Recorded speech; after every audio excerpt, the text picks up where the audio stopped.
Welcome everyone. आप सभी लोगों का स्वागत है। आज 22 जुलाई है, तो दैनिक जागरण के राष्ट्रीय संस्करण न्यूज़पेपर में पीटी मेंस और इंटरव्यू और कौन कौन से न्यूज़ को कवर किया गया, जो यूपीएससी और स्टेट पीसीएस एस्पिरेंट के लिए महत्वपूर्ण है, उस पर हम लोग नज़र डालेंगे। साथ ही साथ पीटी फैक्ट कौन से प्रश्न पूछे गए हैं, उसको भी एक नज़र डालते हुए आगे बढ़ेंगे। आगे बढ़ने से पहले आप यूट्यूब चैनल को ज़रूर सब्सक्राइब कीजिएगा, शेयर कीजिएगा, सपोर्ट कीजिए, बेल आइकन को भी दबाएं ताकि सभी नोटिफिकेशन आप तक पहुंचे। और कमेंट सेक्शन में महत्वपूर्ण सुझाव के साथ साथ दिए गए प्रश्न पीटी फैक्ट प्रश्न पूछे जाते हैं, उसके भी उत्तर देने का प्रयास कीजिएगा। चलिए आगे बढ़ते हैं।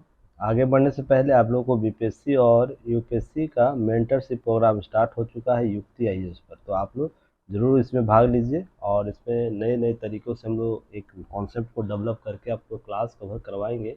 तो इस विजिट कर सकते हैं युक्ति आईएएस के प्लेटफॉर्म पर, ऐप डाउनलोड कर लीजिएगा, आपको सारी चीज़ें उपलब्ध हो जाएगी, आपसे टेक्निकल टीम कांटेक्ट कर लेगी। चलिए आगे बढ़ते हैं। हम लोग हैं, देखिए यह न्यूज़ तो खबर में है, पर याद रखिएगा इससे ज्ञान व्यापी परिसर वैज्ञानिक जांच के आदेश दिए। जब निर्णय आएगा उसके बाद उसके निर्णय, संवैधानिक निर्णय जो आपको कराए जाते हैं न्यायपालिका के द्वारा, जो निर्णय लिए जाते हैं, उस पर जब हम लोग चर्चा परिचर्चा के पार्ट में हम देखेंगे। फिलहाल अभी न्यूज़ में है, तो अभी क्या आता है नहीं आता है, उस पर हम लोग चर्चा बाद में करेंगे, ठीक है ना। बस ध्यान रखिएगा, आदेश जो कोर्ट ने आदेश दिए उसके प्रमुख बातों को एक बार याद रख लीजिएगा, बस रिकॉल कर लीजिएगा। जब फाइनल इस पर डिसीजन आएगा, जिस दिन आएगा, जब भी जाएगा, उस पर हम उस दिन इस पर स्पेशल कमेंट करेंगे। नहीं तो क्या चीज़ें होती है कि हम अभी जुडिशरी जो एकेडमी में आप लोग बातें होती है, वो कहीं हम लोग उससे बाहर बात ना कर लें, तो हम उसको आने वाले समय में चर्चा करेंगे। देखिए संसद में मणिपुर की घटना पर बहस चल रही है, और यह होना भी चाहिए। हम जिस लोकतांत्रिक स्वरूप के साथ हम देश में रहते हैं, जहाँ पर किसी प्रकार का हिंसा, मानसिक या शारीरिक हिंसा का हम सपोर्ट नहीं कर सकते, उसके लिए पुरजोर तरीके से विरोध होना चाहिए, हर स्तर पर होना चाहिए। अब है कि देखिए बात है कि घटना परिघटना के बाद जो चीज़ें उभर कर आती है, जिसका राजनीतिकरण किया जाता है, ये कहीं न कहीं दोषी है। जितना जवाबदेह पक्ष का पार्टी है, पक्ष का जो सत्ता में है, वो जितना जवाबदेह, उतना ही जवाबदेह विपक्ष में है। यहाँ पर कुरीतियों गिनाने से काम नहीं चलेगा। जैसा कि विपक्ष के द्वारा कुरीतियाँ गिनाई जा रही है वर्तमान सरकार का, आपको वहाँ पर जो मणिपुर में स्थितियाँ हो रही है, या वर्तमान पक्ष सरकार द्वारा कुछ एग्जाम्पल आपको पश्चिम बंगाल, वेस्ट बंगाल के द्वारा दिया जा रहा है कि वहाँ भी ऐसी घटना हुई। तो यह आरोप प्रत्यारोप का दौर नहीं है, यह दौर है कि हमें सोचने और समझने की दौर से गुजरना होगा कि हमारा जो कॉन्सेप्ट है, जो हम किस तरीके से शासन प्रशासन की व्यवस्था को कायम कर रहे हैं, जहाँ पर मानवीयकृत इस प्रकार से हो गए हैं कि कोई व्यक्ति विशेष किसी महिला के जो सबसे महत्वपूर्ण पक्ष है, उसको तार-तार कर दे रहा है। तो यह हम उस पर विचार करने के लिए एक सर्वदलीय बैठक के तौर पर चीज़ों को कवर कर सकते हैं। साथ ही ध्यान रखिएगा, हम यह क्यों करना ज़रूरी है, यह भी इसे समझने की ज़रूरत है। जितना अधिक हम मानवाधिकार की बात करते हैं, उतना ही अधिक हमें सशक्त होने की आवश्यकता है। तो सशक्तिकरण के मामले भी इससे जुड़े हुए हैं, तो बहुत से कॉन्सेप्ट आपको जुड़े हुए हैं, जो लगातार मैं कल भी आपको चर्चा किया था, आने वाले समय में भी चर्चा होगी। जब इसका फैसले आएँगे, जब व्यक्ति वैसे पकड़ा गया, उसके बाद उसके जो आउटपुट्स आएँगे, उस पर हम लोग चर्चा करेंगे, ठीक है। चलिए अब है कि भारत और श्रीलंका के बीच सेतु बन सकता है, ये सब चर्चा पर चर्चा किया जा रहा है। भारत सरकार और श्रीलंका सरकार के द्वारा सड़क मार्ग जोड़ा जाएगा। तो क्या होता है, प्रधानमंत्री नरेंद्र मोदी के द्वारा द्विपक्षीय बैठक के दौरान क्या किया गया, राष्ट्रपति जो है श्रीलंका के रानिल विक्रमसिंघे, उनके द्वारा यह प्रस्ताव रखा गया कि दोनों देशों जमीन के बीच आपको कनेक्टिविटी होनी चाहिए। तो इंडिया का मैप देखते होंगे, आपको श्रीलंका यहाँ नज़र आता होगा, तो दोनों के बीच राम सेतु है, तो कनेक्टिविटी की बात हो रही है। अगर यह भी सरकार करने में सफल हो जाती है, तो बेहतर भारत श्रीलंका के बीच वो चीज़ें दोनों आपको देखने को मिल जाएगा, ठीक है, कि हम रिश्ते को बेहतर कर सकते हैं, आवागमन को सुचारू बना सकते हैं, सब चीज़ों को लेकर आपको चीज़ें होती चलेंगी। नेक्स्ट बात होगी, उसमें आपको ध्यान रखना है कि किस प्रकार की कनेक्टिविटी की बात होगी। तो श्रीलंका के संदर्भ में वो 2-3 चीज़ों को मैं पहले भी डिस्कस कर चुका हूँ। आप की नोट्स आपके ऐप पर अवेलेबल है, तो जाके की नोट्स को देख लेना है, युक्ति आईएएस के ऐप पर डाउनलोड कर लीजिएगा। जो नहीं डाउनलोड किए, जिनका डाउनलोड है, दैनिक जागरण न्यूज़पेपर एनालिसिस के पैकेज में जाइएगा, आपको वहाँ पर अवेलेबल मिलेगा। और टेस्ट सीरीज आप लोग ज्वाइन किए हैं, आप जो लोग ज्वाइन किए हैं, आपको मंडे को इससे संबंधित क्वेश्चन मिलेगा। तो कल आपको क्या करना है, कल संडे है, तो अच्छे से रिव्यू कर लेना है। मंडे को टेस्ट होगा इससे related, Dainik Jagran newspaper analysis से।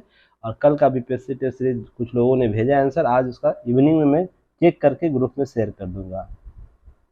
चलिए आगे हम बात करें, क्या दिल्ली के लिए संवैधानिक सिद्धांत निरस्त कर सकती है संसद ऐसी बातें कि सुप्रीम कोर्ट में जो दिल्ली का जो अध्यादेश लाया गया दिल्ली के लिए, दिल्ली प्रशासन के लिए ग्रुप ए की नियुक्ति उससे संबंधित चीज़ों को लेकर, तो उस पर ही हम लोग चर्चा करेंगे। तो देखिए क्या हुआ, सुप्रीम कोर्ट में गया है मामला, 5 सदस्यीय जो खंडपीठ है, संविधान पीठ है, वो अब इस पर वार्तालाप कर रहा है, चर्चा कर रहा है, बहस कर रहा है। तो जिसमें देखिए बातें क्या है कि कानून बनाने संसद की शक्तियों के दायरे पर विचार करेगी, साथ ही यह भी देखेगी क्या दिल्ली की सरकार सेवाओं पर नियंत्रण छीनने का जो कानून है बनाकर वह शासन के संवैधानिक सिद्धांतों को निरस्त कर सकती है, क्या ऐसी शक्ति है संसद को। तो इस पर बहस परिचर्चा चल रहा है। तो आने वाले समय में बहुत ही निर्णायक फैसला होने वाला है।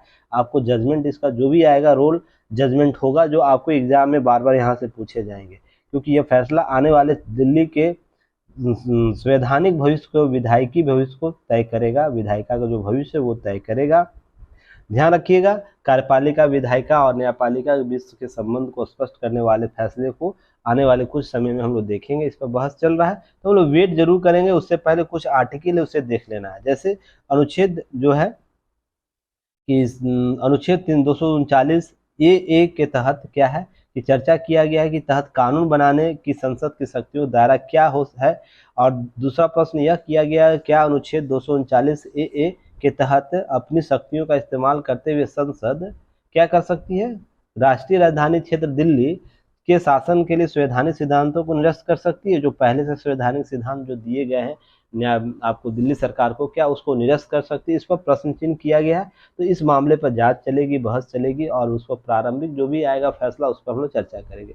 तो अध्यादेश और उससे जोड़ने के संबंध में जो भी आपको अपडेट होंगे, हम आने वाले समय में इस पर चर्चा करने वाले हैं। क्योंकि अभी देखिए न्यायपालिका में वाद चल रहा है, इस पर विशेष टिप्पणी करने की आवश्यकता नहीं तो क्या होता है, बहुत से अवमानना के केस बनते हैं और चीज़ों को हम उस तरीके से समझेंगे जहाँ पर बहस के दौरान जो भी बहस की जा रही है सुप्रीम कोर्ट में, उससे क्या पॉइंट आएगा उसके अनुसार ही आगे बढ़ते चलेंगे। ठीक है ना। चलिए आगे हम बढ़ते हैं, आगे बात करते हैं।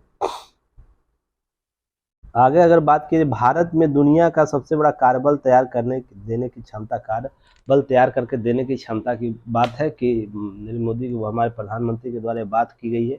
26 देशों के श्रम और रोजगार मंत्रियों का सम्मेलन जो आयोजित किया गया था इंदौर में, G20 देशों का जो श्रम मंत्रियों का सम्मेलन था वो आयोजित किया गया, जिसमें कौशल विकास को लेकर भारत सरकार लगातार चर्चा करती रही है, कैसे हम कौशल विकास डेवलप कर सकते, अपने संसाधनों को कैसे बेहतर प्रबंधन कर सकते हैं ताकि हम विश्व को एक कौशल विकसित कामगार दे सके। ठीक है ना। तो इसके लिए लगातार कौशल विकास कार्यक्रम, साझा डाटा कार्यक्रम, कनेक्टिविटी, आर्टिफिशियल इंटेलिजेंस, सभी रोबोटिक्स इंजीनियरिंग, सभी पर चर्चा लगातार होती रही है। इस पर पहले भी हम लोग चर्चा करते रहे। तो क्या करना आप लोगों को, कुछ नहीं करना, इसके लिए आपको सारे PDF अपलोड है। जितने भी टॉपिक हुए हैं उसके सारे टॉपिक लगभग आपके सिलेबस के 70 से % के आसपास आपके सिलेबस के टॉपिक को कवर किया जा चुका है। बस है कि उसे रिकॉल करना है। ठीक है ना।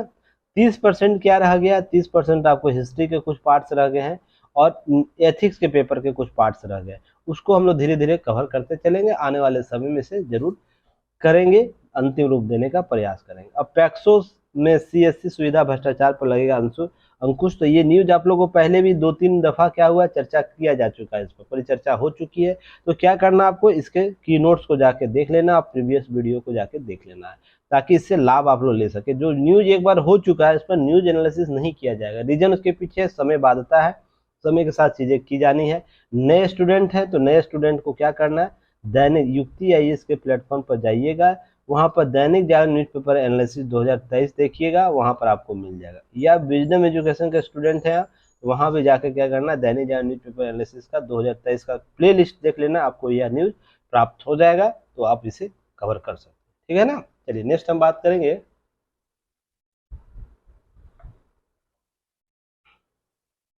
और देखिए युक्ति IAS आपको बहुत सी चीज़ें सस्ती दरों पर प्रोवाइड करा रहा है, जो आप लोग आने वाले एग्जाम के लिए बहुत उपयोगी होगा। जिसमें BPSC का मेंटरशिप प्रोग्राम चल रहा है, UPSC का मेंटरशिप प्रोग्राम चल रहा है, जल्द ही UP PCS भी स्टार्ट होगा। तो आपको क्या करना है, मेंटरशिप प्रोग्राम में आप जुड़ सकते हैं और देखिए क्या आपको कम समय में चीज़ें टारगेटेड करा कर कवर किया जा सकता है। डेली आपको एक टॉपिक कवर किया जाएगा क्लास मॉड्यूल के तौर पर, और उससे नेक्स्ट डे आपको टेस्ट लिया जाएगा, मेंस टेस्ट लिया जाएगा, और इसके ऑब्जेक्टिव जो टेस्ट एमसीक्यू है आपको ऐप के माध्यम से, टेस्ट के माध्यम से ही कवर कराए जाएंगे। एक उसके साथ एक एडिशनल आपको पैकेज लेना होगा जो बहुत ही कम दर पर है, 499 में आपको 250 से अधिक टेस्ट अवेलेबल कराया गया है। पीटी टेस्ट 69 को लेकर, फिर 70 वाले 79 लेंगे। तो ध्यान रखिएगा, इतना ही कर लीजिए, इतना सही सिलेक्शन हो जाएगा। ज़्यादा ब्रॉड लेवल पर चीज़ें सोचने समझने की जरूरत नहीं है। जैसे जैसे चीज़ें कराई जाती है, अगर उतना ही कर लीजिएगा आप, उससे ही सिलेक्शन होने के अधिक चांसेज हो जाते हैं, क्योंकि आप एक्टिव मोड में काम करते हैं। चलिए नेक्स्ट हम बात करें, नीचे आ जाइए। ऊपर उतनी कहानियाँ नहीं, बहुत से पॉलिटिकल कहानी। देखिए, बहुत ही बेहतर और सराहनीय कदम उठाया गया प्रधान न्यायाधीश के द्वारा, चीफ जस्टिस ऑफ इंडिया जो है चंद्रचूड़ के द्वारा, माननीय चंद्रचूड़ के द्वारा यह बहुत ही बेहतर कदम उठाया गया। देखिए, सत्ता और सत्ता के अभ्यास क्रम में, अब सत्ता के अभ्यास क्रम में लोग है ना, सत्ता का है ना प्रतिनिधित्व करना शुरू कर देते हैं। कि जब मान लीजिए कोई व्यक्ति अगर डीएम है तो डीएम की भूमिका केवल क्या है, समन्वयक के तौर पर है ना, कि हम शासन प्रशासन को समन्वय करेंगे। यह क्या करता है, शासन करने लगता है, प्रशासक के दायरे से हटते हुए शासक के तौर पर नजर आने लगता है। तो उसे लगता है कि उसके साथ स्पेशल ट्रीट होना चाहिए, है ना, स्पेशल ट्रीटमेंट मिलना चाहिए हर स्तर पर, उसके प्रोटोकॉल को स्पेशल रेफरेंस मिलना चाहिए, उसके लिए स्पेशल चीजें ऑर्गेनाइज होनी चाहिए, ऐसी बातें की जाती है। सेम टू सेम आपको न्यायाधीशों के साथ भी ऐसी इशू है। जहां पर देखिए क्या हुआ है कि इलाहाबाद हाई कोर्ट के एक न्यायाधीश को रेल यात्रा के दौरान असुविधा पर प्रोटोकॉल अधिकारी द्वारा रेलवे के जनरल मैनेजर को लिखे गए पत्र और मांगे गए स्पष्टीकरण पर संज्ञान लिया है। कौन लिया है, प्रधान न्यायाधीश जो DY के चंद्रचूड़ जो है, वो संज्ञान लेते हुए यह बातें की है ना, कुछ आग्रह किए हैं, साथ ही निर्देश भी दिए कि किसी व्यक्ति विशेष जो न्यायाधीश के तौर पर है, या तो कोई मुख्य न्यायाधीश को पत्र लिखकर, हाईकोर्ट के मुख्य न्यायाधीश को पत्र लिखकर यह नसीहत दी है कि सीजीए जो chief justice of India DY के पत्र में कहा है कि हाईकोर्ट के न्यायाधीश के पास रेलवे कर्मियों पर अनुशासनात्मक क्षेत्राधिकार नहीं है। हाईकोर्ट के अधिकारी रेलवे कर्मियों का स्पष्टीकरण नहीं मांग सकता है। ध्यान रखिए, मांगने का कारण और भी चीजें बताई गई है। न्यायाधीशों को प्रोटोकॉल सुविधाओं को विशेषाधिकार का दावा करने के लिए नहीं करना चाहिए। अर्थात जो प्रोटोकॉल की सुविधा आपको दी गई, इसका एवज में आप विशेषाधिकार उसे नहीं बना सकते। आपको एक स्पेशल रेफरेंस दिया गया कि आपके आने जाने के समय की अवधि को कम किया जा सके। उस दौरान बहुत सी चीजों को आपको जो असुविधा होती है उसको रोकने का प्रयास किया जाता है। इसका मतलब यह नहीं कि आपके लिए जो प्रोटोकॉल कॉन्सेप्ट है वो विशेषाधिकार, उसके लिए आप दावा कर दीजिए कि मुझे इस लिस्ट में जो शामिल चीजें उसे ही देना है। अब है कि अब शासन प्रशासन तय कर सकता है कि आपको आपके गंतव्य तक पहुंचाने के लिए आपको क्या क्या सुविधाएं देनी है। तो विशेषाधिकार के संदर्भ में इसे समझने की जरूरत है कि पद के साथ आपको जो दायित्व दिए गए हैं, जो सुविधा दिए गए, उसका आप भोग कीजिए, न कि विशेषाधिकार के तौर पर उस पर दावा कीजिए कि मुझे ये जरूर मिलना चाहिए। क्लियर है ना, इसे समझने का प्रयास कीजिएगा।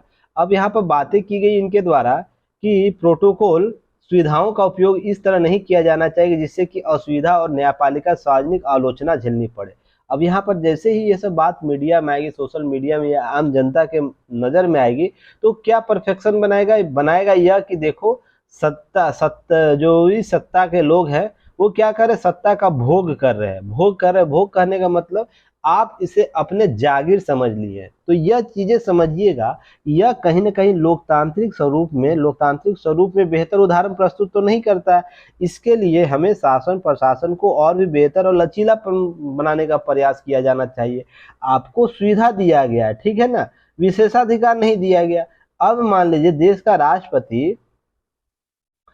राष्ट्रपति जो माननीय वर्तमान में द्रौपदी मुर्मू जी हैं, मान लीजिए उसको राष्ट्रपति भवन, उनको क्या दिया गया है कि सुविधा दी गई, रहने के लिए सुविधा दी गई है। अब वो रिटायर करेंगे तो उनके पास अधिकार तो, शक्तियां तो रहती है ना। अब मान लीजिए वो विशेषाधिकार प्रयोग करके यह बोलते हैं कि मैं और 2 साल अपने राष्ट्रपति भवन में रहना चाहती हूँ, ऑर्डिनेंस जारी कर देंगी, स्टे करवा सकती है। तो क्या वो विशेषाधिकार लोकतांत्रिक संदर्भों में सही रहेगा? सोच के देखिएगा, बिल्कुल भी नहीं रहेगा। क्योंकि सत्ता हस्तांतरण का जो कॉन्सेप्ट है लोकतांत्रिक संदर्भ में, वो क्या है, सरल है और सुचारू है और सतत रूप से देखने को मिलता है। तो इसके लिए इस प्रकार के आपको जो सुविधा दी गई उसका विशेषाधिकार को संदर्भ नहीं समझ सकते है ना।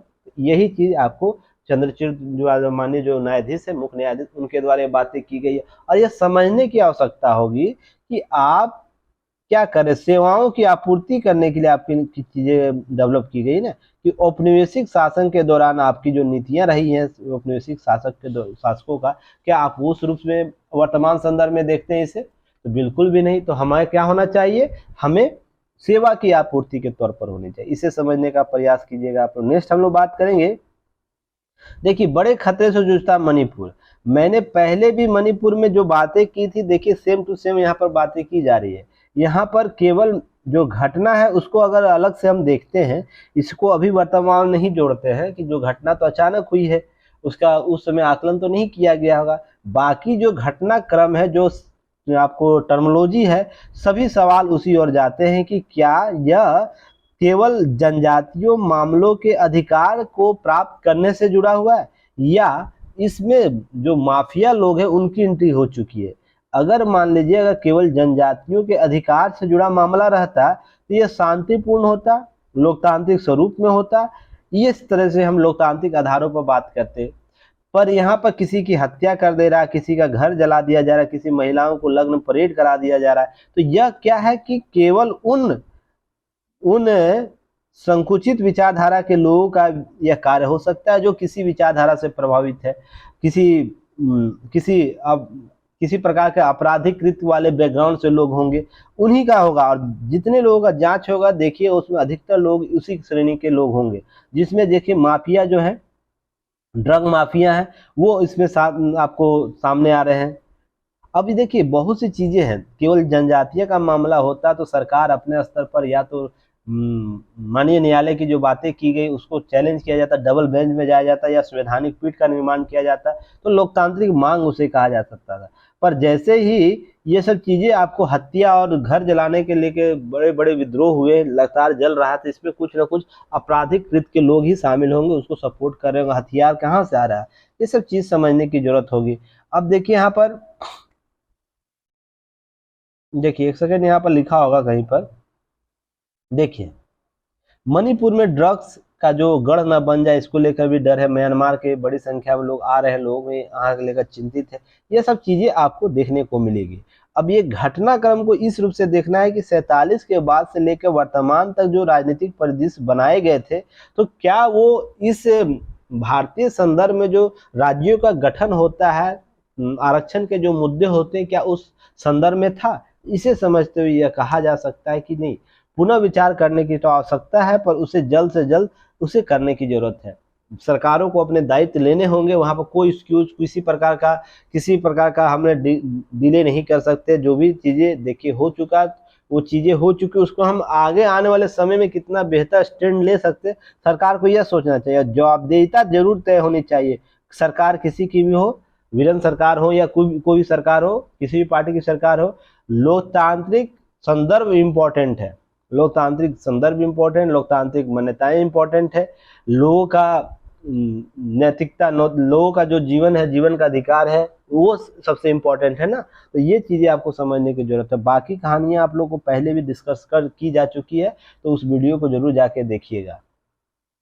अब देखिए एक लास्ट है, संसाधनों की बर्बादी नहीं अंतरिक्ष मिशन, इसे आप लोग जरूर देखिएगा। इसमें बहुत चीजें नहीं बताई गई है, हम लोग किस प्रकार से लाभ लेते हैं संसाधनों का, अंतरिक्ष में यान भेजते हैं। अगर 1 रुपया अगर हम लोग इन्वेस्ट कर रहे हैं अंतरिक्ष में, उसका रिटर्न हमें 7 रुपया प्राप्त होता है रिटर्न के तौर पर, तो हमें प्रॉफिट ही होता है, 6 रुपया प्रॉफिट होता है। तो इस तरीके से हम यह समझ सकते हैं। बाकी चीजें आपको यहाँ लिखी गई है, उसे समझने का प्रयास कर लीजिएगा आप लोग, बहुत बड़ी चीज नहीं है। अब फिर चर्चा में आया राज्यपाल का मुद्दा, तो देखिए यह क्यों इम्पोर्टेंट, इसे समझने का प्रयास कीजिएगा कि राज्यपाल हमेशा मुद्दा मेरा। इसका कई समितियों का गठन किया गया है, अनुशंसा आयोग बनाया गया, तो मुझे कमेंट सेक्शन में बताने का प्रयास कीजिएगा। राज्यपाल से संबंधित मुद्दों को, केंद्र राज्य संबंधों को स्थापित करने के लिए कौन कौन से आयोग का गठन की गई है, कौन कौन से समिति का गठन किया गया, कब किया गया उन समिति आयोग का गठन, वो भी लिखिएगा, ठीक है ना। चलिए अब बात करते हैं कि 2 मामले देखिएगा कि बंगाल और तमिलनाडु के मामले को समझने का प्रयास कीजिए। राज्यपाल जो है बंगाल के, उनके द्वारा क्या कहा, CB आनंद बोस के द्वारा कहा गया है कि राज्य में पश्चिम बंगाल के हर पंचायत चुनावों में हुई हिंसा को लेकर काफी मुखर है। उन्हें हिंसा और भ्रष्टाचार की बंगाल की दो दुश्मन करार दिया। साथ ही कहा कि सुबह से ठीक पहले घने अंधेरे का वक्त है, जल्द ही उजाला होगा। सीवी आनंद के बोस ने आम लोगों की शिकायत को दूर करने के लिए राजभवन में शांति गृह भी खोला है। वहीं तमिलनाडु के राज्यपाल आर.एन. रवि ने भ्रष्टाचार के आरोप में घिरे मुख्यमंत्री एस.के. स्टालिन की सरकार ने मंत्री के सेंथिल बालाजी को पद से हटा दिया। इसके बाद क्या हुआ कि राष्ट्रपति की भूमिका बात होने लगी कि क्या सक्रिय राजनीति में, सक्रिय प्रशासनिक कार्य में क्या राज्यपाल भूमिका अपना अदा कर सकता है। उसको लेकर, उसकी प्रासंगिकता को लेकर प्रश्न चिन्ह कर दिया जा रहा है। तो उसे संवैधानिक अधिकार क्या प्राप्त है, उसे सबसे पहले यह देखना होगा। उसके बाद हम लोग चर्चा कर सकते हैं। तो संवैधानिक प्रधान है वो राज्य का प्रधान होता है, उसके प्रधान होता है, जबकि वास्तविक शक्ति जनता द्वारा निर्वाचित प्रतिनिधियों में निर्मित होता है, मंत्री परिषद में निहित होता है। ये सब बातें आप लोगों को पहले से ही पता है। अतः राष्ट्रपति और राज्यपाल पर मंत्री परिषद का परामर्श अनिवार्य है, यह बातें की जाती है। जहां तक राज्यपाल के विवेकाधीन शक्तियों का प्रश्न है, तो वह अपनी इच्छा के अनुसार इसका अनुप्रयोग नहीं कर सकता। उसके लिए क्या होगा, संविधान के संसदीय तंत्र में संवैधानिक और वास्तविक प्रधानों के बीच संतुलन बनाए रखना होगा, ताकि दो अलग अलग शक्ति केंद्र के रूप में न उभर सके, टकराव न हो। तो अगर विवेकाधीन का शक्तियों का प्रयोग भी कर रहा है राज्यपाल, तो उसके लिए क्या होगा, एक पैटर्न होना चाहिए ना। तो इस चीज को समझने का आपको आवश्यकता होगी। तो अब नेक्स्ट हम लोग बात करेंगे इसमें, क्या तमिलनाडु के राज्यपाल इन विचारों को अनदेखी करते हुए संवैधानिक कार्य किया है। इसके लिए अनुच्छेद 163(1), 163(2) पर उपबंधों पर विचार करना होगा, जिसमें कहा गया है कि 163(1) यह कहता है कि राज्यपाल को परामर्श लेने के लिए एक मंत्री परिषद का उल्लेख है, लेकिन यह भी कहा गया कि ऐसा परामर्श उन विषयों पर नहीं दिया जाएगा जो राज्यपाल के विवेक पर निर्णय लेते हैं, अर्थात विवेकाधिकार शक्तियों पर आपको नहीं प्राप्त हो जाते हैं। अर्थात उस संदर्भ में आपको समझने की जरूरत है कि अनुच्छेद 163(2) स्पष्ट उल्लेख किया अधिक किसी प्रश्न को लेकर क्या है कि अगर हम राज्यपाल के संविधान के तहत अपने विवेक के कार्य करने की आवश्यकता है, तो राज्यपाल को अपने विवेक के लिए लिया गया निर्णय अंतिम होगा और उसके द्वारा कहीं की गई बातें की वैधता होगी, उसे हम किसी प्रकार से प्रश्न चिन्ह नहीं लगा सकते। मामला यहाँ पर यही पेच फंसता है कि प्रश्न चिन्ह नहीं लगा सकते, तो उसे असीमित अधिकार प्राप्त हो जाता है।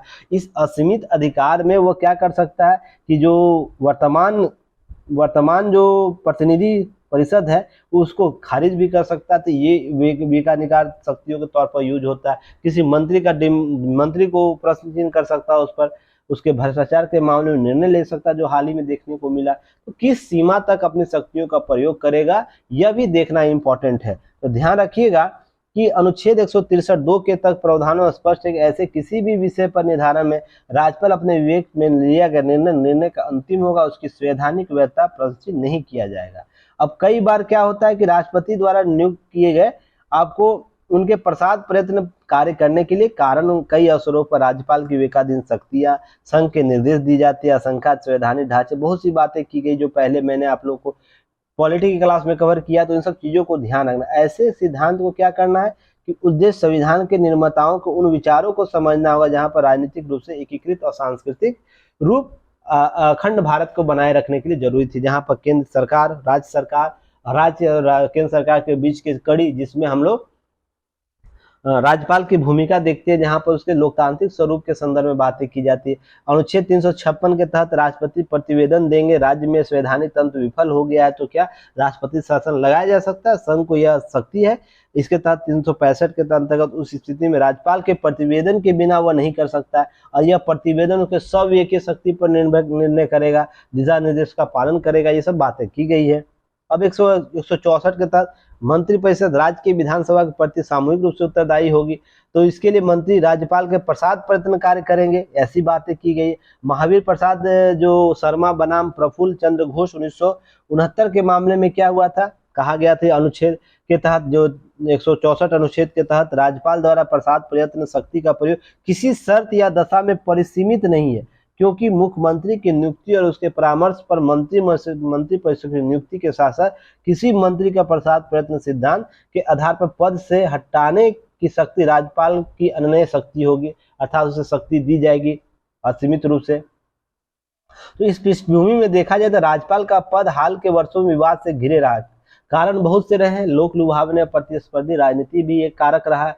राज्य व्यवस्था के जुड़ी सभी संस्थाओं के एक साथ हम सभी नागरिक के साथ प्राथमिक कर्तव्य है कि संवैधानिक प्रक्रियाओं को हम क्या करें, बेहतर करें। और ध्यान रहे कि संविधान की शक्ति का पृथक्करण सिद्धांत आपको इम्पोर्टेंट है। संविधान का पृथक्करण सिद्धांत कैसे कार्य करता है कि सभी शक्तियां अपने क्षेत्राधिकार में काम करेगी, इस प्रकार से हम लोग को क्या करना है, बेहतर करना है। तो इस सब चीज़ों को लेकर हम कार्य कर सकते हैं, बेहतर कर सकते हैं। क्लियर है? तो ध्यान रखिएगा, जब भी राज्यपाल के मुद्दों को अवसर राज्यपाल से संबंधित मुद्दे समाचार में होंगे तो आपको क्या करना है, इसके सारे क्षेत्राधिकार को देखना है। इसके प्रारंभिक क्षेत्राधिकार क्या है, विवेकीय क्षेत्राधिकार क्या है, विधायिकी क्षेत्राधिकार क्या है, उसके बाद कार्यपालिका संबंधी विशेषाधिकार क्या है। तो इससे संबंधित क्लासेज आपको ली जा चुकी है। आपको युक्ति आईएएस के, आपको यूपीएससी सीएससी क्लास बैचेज में, तो आप जाके इसका वीडियो देख लीजिएगा, आपको सारे क्षेत्राधिकार के संदर्भ में चर्चा मिल जाएगी, तो आप उसे कवर कर सकते हैं। तो चलिए फिर कल हम लोग मिलते हैं नए एनालिसिस के साथ। तब तक के लिए धन्यवाद। आज क्लासेज आप लोग की स्टार्ट हो चुकी है बीपीएससी और यूपीएससी मेंटरशिप की, तो आप लोग उसे जरूर देखिएगा, कवर कीजिएगा। ठीक है, चलिए फिर मिलते हैं हम लोग। जय हिंद,